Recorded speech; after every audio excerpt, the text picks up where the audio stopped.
2026-yilning 15-yanvardan 28-fevraligacha mamlakatimizda aholi va qishloq xo'jaligini ro'yxatga olish tadbiri o'tkaziladi. O'zbekiston Respublikasi Milliy statistika qo'mitasi tomonidan qulaylik va ochiqlikni ta'minlash maqsadida maxsus onlayn platforma ishlab chiqilgan bo'lib, fuqarolar ro'yxatga olishda mustaqil ravishda, ya'ni masofaviy shaklda ro'yxatga oluvchining tashrifi bo'lmagan holda qatnashishlari mumkin. Platformaga kirish uchun siz OneID tizimi yoki JSHR raqami va pasport seriyangiz orqali kirishingiz mumkin bo'ladi. So'ngra foydalanuvchi shartnomasini qabul qilganingizni tasdiqlang va so'rovnoma sahifasiga o'ting. Keyingi sahifada siz o'zingizga mos toifadagi turkumni tanlaysiz. Shuni alohida ta'kidlash kerakki, barcha shaxsiy ma'lumotlar umumlashtirilgan holda ishlatiladi va maxfiyligi saqlanadi. Ro'yxatga olish shaklini va qishloq xo'jaligi yerlari haqida so'z borayotgan bo'lsa, odatda oilaning boshlig'i yoki vakolatli shaxs to'ldiradi. Har doim birinchi shakldan boshlang. Aynan birinchi shaklda uy xo'jaliklari va a'zolarga berilgan tartib raqamlari keyingi barcha shakllarda oilaviy tarkibni aniqlash uchun ishlatiladi. Keling, birinchi shaklni to'ldirishdan boshlaymiz. Yashash joyining tavsifi va uy xo'jaligi a'zolari ro'yxati. O'zingiz yashayotgan manzilni tanlang. Viloyat, tuman, mahalla va ko'changiz nomini yozing. Keyin yashash turini tanlang. Agar siz hozirda kvartirada, yotoqxonada yoki mehmonxonada yashayotgan bo'lsangiz, sizga qo'shimcha ustunlar chiqadi. U yerga uy raqami va agar mavjud bo'lsa, korpus raqami kiritiladi. Yashash turiga qarab kerakli parametrlardan foydalanish imkoniyati o'zgaradi.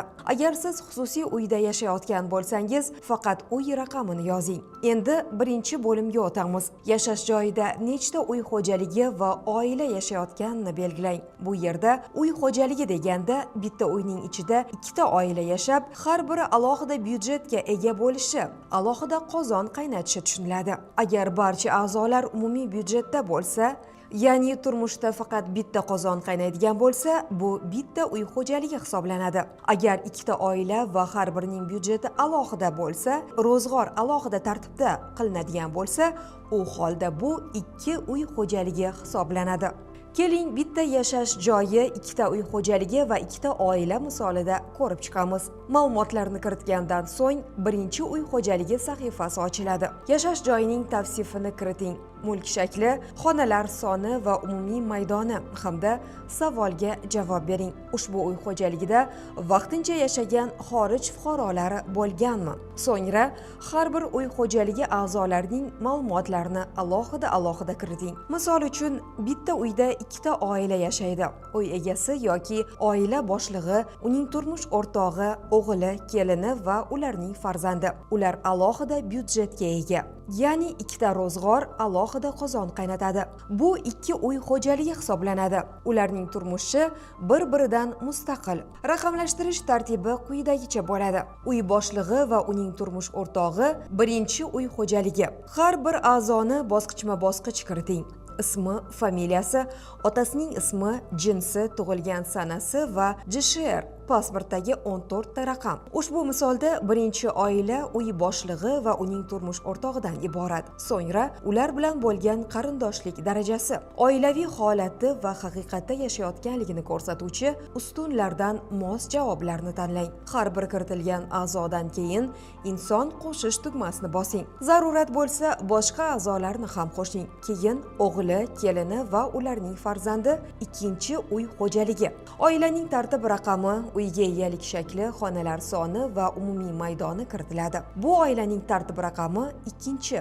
Unga o'g'il, kelin va farzand kiradi. Xuddi oldingi tartibda har bir a'zoni navbatma-navbat kiriting. Ismi, familiyasi, otasining ismi, jinsi, tug'ilgan sanasi, JSHR raqami, qarindoshlik darajasi, oilaviy holati va yashash holati. Har bir kiritilgandan so'ng inson qo'shish tugmasi orqali kerakli a'zolarni qo'shing. Ikkinchi bo'limda uyning umumiy maydonini, qurilgan yilini va asosiy tashqi devorlarda ishlatilgan materiallarni kiriting. Keyingi savollar muhandislik kommunikatsiyalar haqida.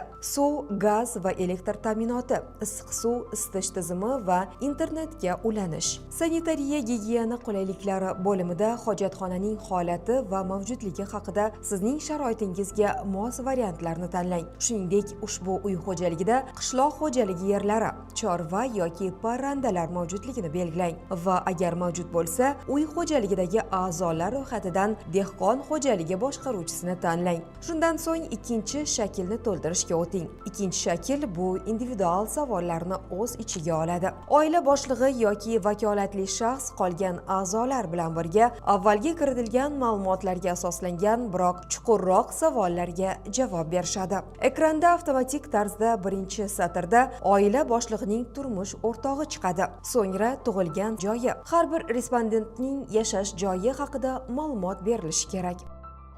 Agar siz O'zbekiston hududida tug'ilmagan bo'lsangiz, bir marta bosish orqali mamlakatlar ro'yxatini ochib, kerakli mamlakatni tanlang. Agar siz oldin boshqa uyda yashagan bo'lsangiz, avvalgi manzilni kiriting.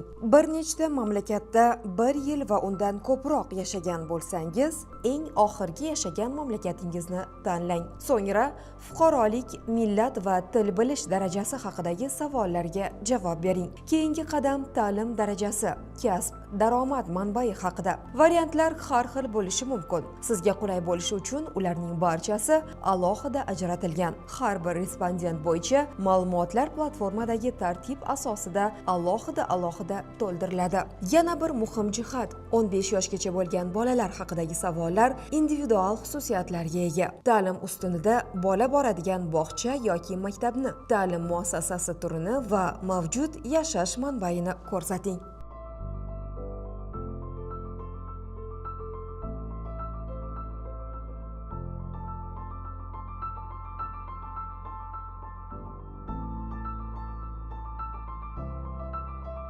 Endi qishloq xo'jaligi qismiga o'tamiz. Birinchi bo'limda so'nggi 12 oy ichida xo'jalikdagi mavjud vaziyatdan kelib chiqib, qishloq xo'jaligi mahsulotini ishlab chiqarish maqsadini belgilab oling. Muhim eslatma: agar fuqaro xo'jalik mahsulotining bir qismini sotsa, qolgan qismini esa shaxsiy ehtiyojlari uchun ishlatsa, asosiy maqsad sotish yoki iste'mol qilish. Qayerdagi qiymat yuqori bo'lsa, shunga qarab belgilanadi. Agar xo'jalik butun mahsulotni sotish uchun ishlab chiqarsa, birinchi javobni tanlang. Agar xo'jalik mahsulotining asosiy qismini sotsa, qolgan qismini shaxsiy ehtiyojlariga ishlatsa, ikkinchi javobni tanlang. Agar xo'jalik mahsulotining ko'p qismini shaxsiy ehtiyojlar uchun yoki qarindoshlar, qo'shnilarga bepulga bersa, qolgan qismini sotsa, uchinchi javobni tanlang. Agar xo'jalik butun mahsulotni faqat shaxsiy iste'mol uchun ishlab chiqarsa, to'rtinchi javobni tanlang. Ikkinchi bo'limda yil davomida har kuni yoki kunora xo'jalikda oila a'zolari yetishtirayotgan qishloq xo'jaligi ekinlari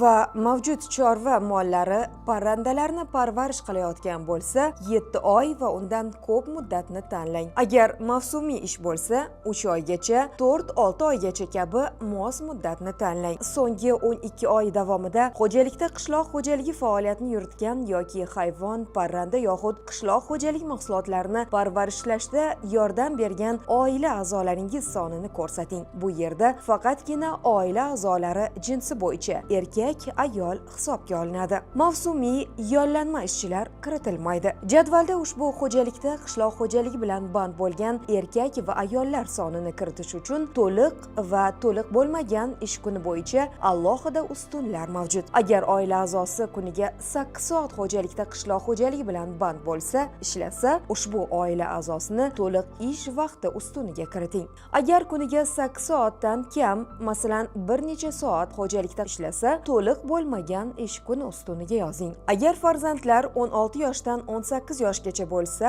va yordam bergan bo'lsa, ularni to'liq bo'lmagan ish kuni bo'yicha tegishli jinsiga ko'ra ko'rsating. Agar oila a'zosi bir shaxs yil davomida xo'jalikda bir necha marta qishloq xo'jaligi bilan band bo'lgan bo'lsa ham, uni faqat bir marta hisobga olish lozim. Uchinchi bo'lim yer resurslari va ulardan foydalanish to'g'risida. Yer to'g'risidagi ma'lumotlar sotixda kiritiladi. Keltirilgan ro'yxat bo'yicha amalda yer uchastkasiga bo'lgan egalik huquqini belgilang va ularning maydonini kiriting. Meros bo'yicha olingan yer jami uy xo'jaligiga meros qilib qoldirilgan yerlar. Ularga qishloq xo'jaligi yerlari va uy-joy yerlar kiradi. Ijaraga, ikkilamchi sub-ijaraga olingan yerlar, ijaraga berilgan yerlar, shuningdek boshqa yerlar. Bu esa o'z navbatida xo'jalikka tegishli bo'lmagan, xo'jalik tomonidan foydalanilayotgan mahalla hududidagi yerlardir. Umumiy yer maydoniga ijaraga berilgan yerlardan tashqari yuqorida keltirilgan barcha uy xo'jaligiga tegishli va u tomonidan foydalanilayotgan yoki foydalanilmayotgan mavjud yerlar yig'indisi ko'rsatiladi. Umumiy yer maydoni noqishloq va qishloq xo'jaligi yerlaridan tashkil topadi. Qishloq xo'jaligida foydalanilmaydigan noqishloq yerlarga binolar, uylar, hovlilar, ichki yo'llar, so'qmoqlar, bruschatka, ko'kalamzorlashtirish maqsadidagi chimlar maydoni, baliq boqish uchun foydalanilmaydigan kanallar, zovurlar va boshqa suv bilan qoplangan yerlarni ko'rsatish lozim. Bundan keyin ekin haydaladigan yerlar maydoniga bir mavsumda hosil beradigan 1 yillik ekinlar ekiladigan yerlarni, shuningdek issiqxonalar maydonini va vaqtincha ekilmagan yerlarni ko'rsating. Bundan so'ng ko'p yillik ekinlar, tabiiy pichanzorlar va yaylovlar, o'rmon maydonlarini, baliq boqish uchun foydalaniladigan va boshqa yerlarni ko'rsating. Boshqa yerlarga yuqorida ko'rsatilmagan yerlar kiradi. Shuningdek, ularga molxona, otxona, qo'yxona, parranda kataklari, qishloq xo'jaligi maqsadida foydalaniladigan omborxonalar va boshqalar kiradi. 4-bo'lim sug'orish to'g'risida.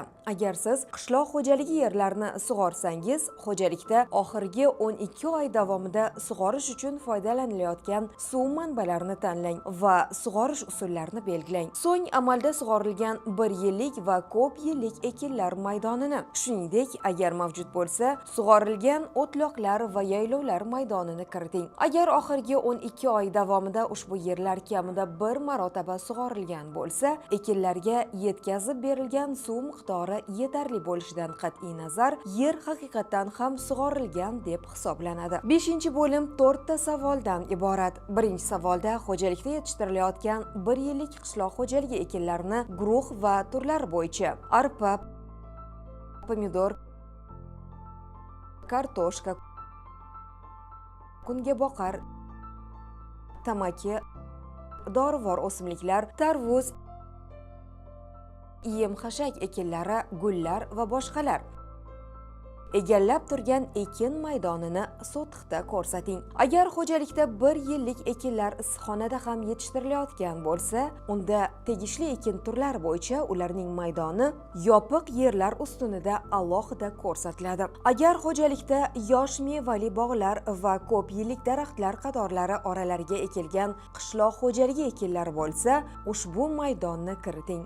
Agar xo'jalik qo'ziqorin yetishtirayotgan bo'lsa, u holda ushbu maydonni kvadrat metrda kiritish kerak. Ikkinchi savolda xo'jalikda mavjud daraxtlar va butalar egallab turgan maydonini va sonini turlari bo'yicha kiriting. Rezavorlar bo'yicha faqatgina ular egallab turgan maydon kiritiladi. Butalar soni kiritilmaydi. Agar xo'jalikda ko'p yillik ekinlar issiqxonada ham yetishtirilayotgan bo'lsa, unda ularning maydonini va sonini yopiq yerlardagi ko'p yillik ekinlar satrida alohida ko'rsatasiz. Agar xo'jalikda ko'chatlar yetishtirilgan bo'lsa, unda 3-savolga o'ting va keltirilgan ko'chatlarning turlari bo'yicha tegishli javobni tanlang. 4-savolga xo'jaligingizda qanday turdagi o'g'itlar va o'simliklarni himoya qilish vositalaridan foydalanayotganingiz bo'yicha javob berishingiz mumkin bo'ladi. Tegishli katakchalarda mos variantni belgilang. 6-bo'limda agar xo'jalikda qishloq xo'jaligi hayvonlari va parrandalar mavjud bo'lsa, ularning sonini ko'rsating. Xo'jalikda ularning mavjudligiga va saqlash usullariga qarab siz tegishli variantlarni tanlashingiz mumkin. Bir nechta variant javobi bo'lishi mumkin. Yaylov yoki katak. So'ng har bir chorva mollarining turi, ularning jinsi, yoshi bo'yicha, shuningdek reproduktiv maqsadlarda boqilayotgan urg'ochi mollar bosh sonini kiriting.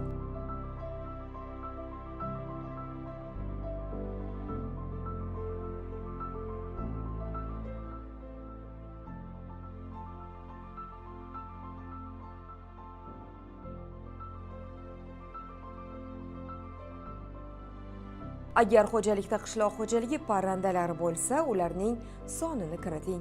Agar xo'jalik asalarichilik bilan shug'ullansa, unda mavjud asalarilar sonini donada kiriting. Oxirgi 7-bo'lim baliqchilikka bag'ishlangan. Agar xo'jalik baliqlarni ko'paytirish va boqish bilan shug'ullansa, ijobiy javobni belgilang va qaysi suv havzalarida baliq yetishtirish amalga oshirilishini tanlang. Agar baliq yetishtirish sun'iy suv havzalarida amalga oshirilsa, 3-bo'limning yer resurslari va ulardan foydalanish 2-savolida siz baliq boqish uchun foydalanilayotgan yerlarni ko'rsatishingiz lozim. Agar xo'jalik baliq boqish bilan shug'ullanmasa, tegishli yo'q javobini tanlang. Keyin esa saqlash tugmasini bosing. Hurmatli respondent, ma'lumotlarni kiritib bo'lganingizdan so'ng aholi va qishloq xo'jaligini ro'yxatga olish savolnomasi yuzasidan o'z fikrlaringizni bildirishingiz mumkin. So'rovnoma muvaffaqiyatli yakunlangandan so'ng qatnashganingizga minnatdorchilik sifatida sizga sertifikat taqdim etiladi. Tabriklaymiz. Siz O'zbekiston kelajagiga befarq bo'lmadingiz.